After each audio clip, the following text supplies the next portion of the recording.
107.1 WJBB, Rude Awakening, Tuesday morning. Special guest in the studio. Love the name, John Winstanley. Blake, why don't you do the honors? I like your accent. Where's our tea? Oh, a spot of tea this morning? A Would be spot lovely, of wouldn't tea? it? Some scones, some tea.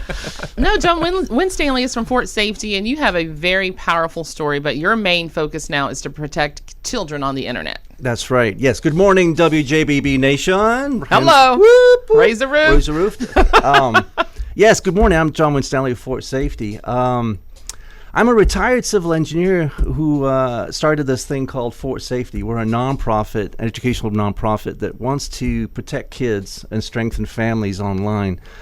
Back in 2012, there was a lot of stuff going on, and I just saw all these kids, cyberbullying and seeing all this content, and no one was talking about it. And today, there isn't a school anywhere that's not dealing with the ramifications of cyberbullying and naughty content on the internet, and these kids are struggling. My own son was shown some pretty bad stuff when he was 9, and that was 6, 7, 8, 9 years ago when they had the flip phones. So it's hard to protect kids from the content on the internet. Right. Like when we were kids growing up, we watched a lot of television, and it sort of became the babysitter for our parents. Right. Go watch the television. Right. And now the phone has sort of taken the place of television. correct. And what we say in our events, we got these internet safety proverbs that we teach in our events, and our events are for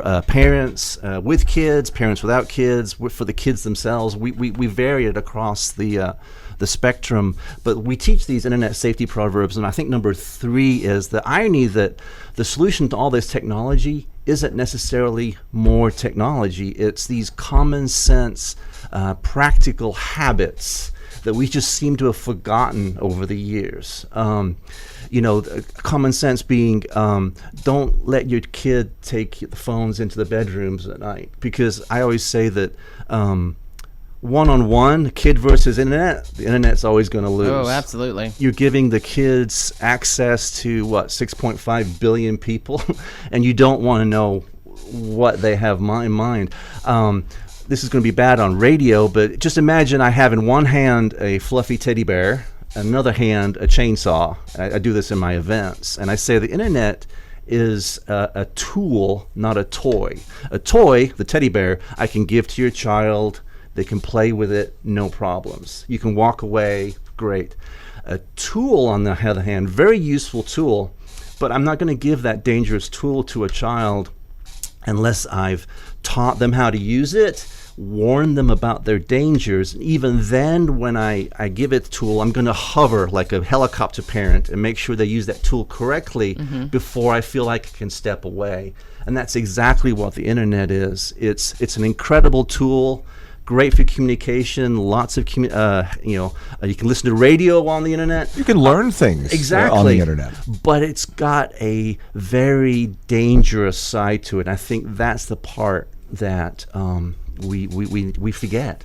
And so how do you go about teaching parents how to protect their kids? Do you have an app? Do you just public speak? Tell us how you do that. Yeah, so we teach the parents and the kids these internet safety habits. But we also, one of them is, it's not a techie.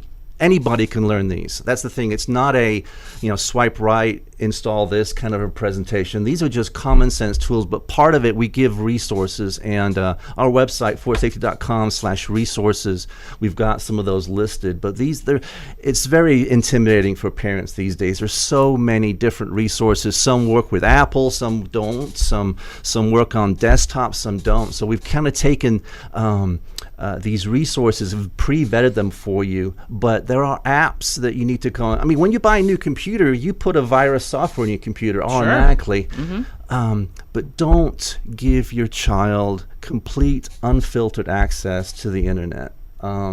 We're seeing kids as young as 5 or 6 that are just grappling with what they've seen, and it's hard to think that, or even imagine that a child of 5 years old even has access to a phone. Right. But we're seeing that, and parents out there can tell me they're probably getting requests from their elementary school kids Because every other kid has a phone. Right. Daddy, I want a phone too. Right, and that's the other internet safety thing. You can do everything right by your kid.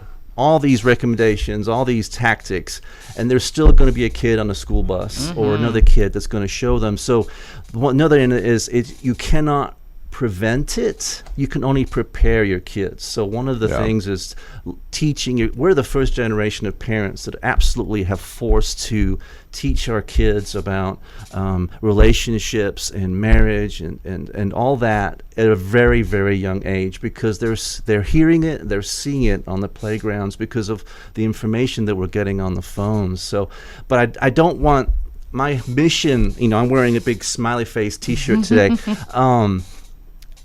I want the events to be fun. No one wants to be come to an event and just get all this bad news. So we bring DJs in. We make it fun. I've got this coy, cheesy English humor that I try to wind into everything. So does Root. He's made a career of it. Hey, it helps. It pays the bills. Yeah. And the difference in it, we have a team of speakers that we use for middle school and Is that high typically school. where you go into the schools? We are focusing on the schools, yes.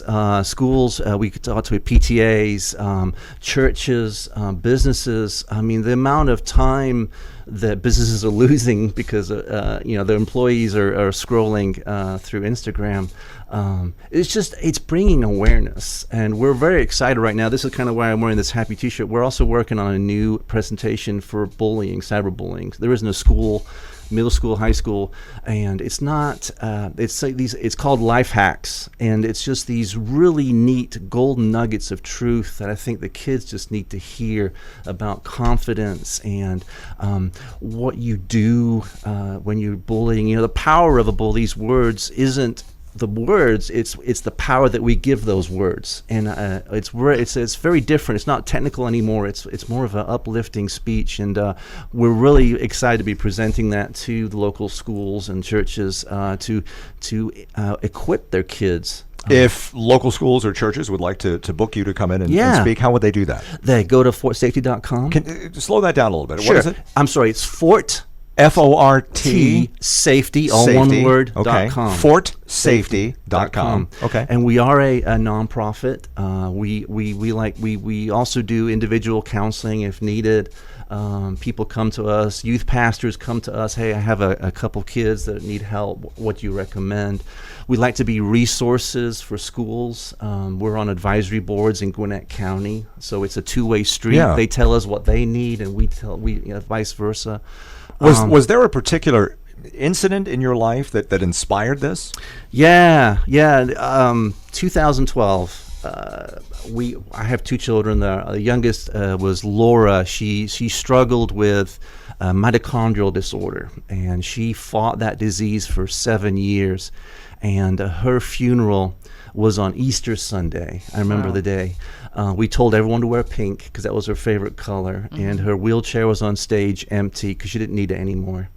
And the place was packed. And, I tell people that Laura passed away, but that's not because I'm sad about it. That moment gave me that, as a father, a proud, stuck my chest out, because I looked around at the standing room only, 500 people. This girl never said a word in her life. Wow. And she had impacted so many people's lives with her.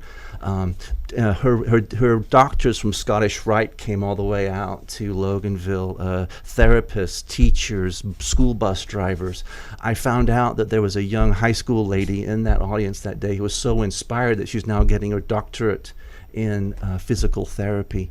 So I decided when I saw that if my daughter, who couldn't speak a word in her life, could change so many people's lives, why couldn't I, with a voice, do the same? And that's where the nugget for Fort Safety came along. And I'm amazed because other people joined me. So now we have a board of directors, and so far we've impacted over 9,000 people. Well, thank you for the work you're doing. Thank you for having me on. And thanks for dropping by. 107.1 WJBB. Blake, why don't you wrap it up? Give them the website, and we can thank our guest one more time. If you need information on how you can protect your children from the internet, and it's not just what you see on Google and Yahoo, there's a whole dark web out there you need to be aware of and protect your children. John Winstanley, we thank you. FortSafety.com. He'll come to your church, your school, and just talk to you about how you can protect your kids. Go to the resources tab on the website and learn more. All right, 107.1 WJBB. We've still got stupid criminals to come. You just can't escape them.